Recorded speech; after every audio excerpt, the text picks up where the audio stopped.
Thank you.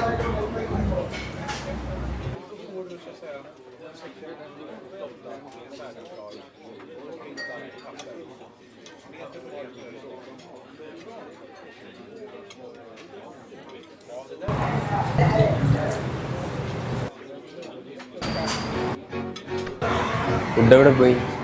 Hello hello, എന്താ sir? ചേട്ടാ ഞാൻ ഓർഡർ ചെയ്ത ഫുഡ് കാണാനില്ല. കാണുന്നില്ലേ? അങ്ങനെ വരാൻ വഴിയില്ലല്ലോ സാറേ. ഞാനൊന്ന് ചെക്ക് ചെയ്തിട്ട് പറയാം. ഇവിടെ C1 ഒരു ക്വാർട്ടർ മന്തി മിസ്സിംഗ് ഉണ്ട് കേട്ടോ. ഒന്ന് നോക്കി ഒന്ന് ചെക്ക് ചെയ്യ്.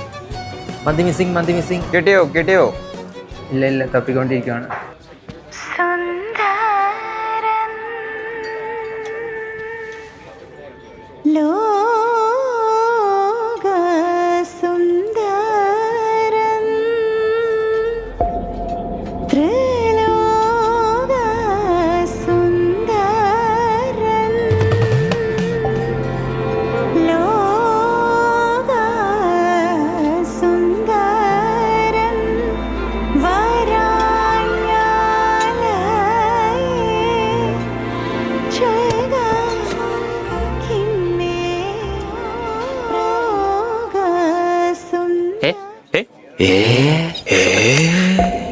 ആരും കൊതിച്ചു പോകും.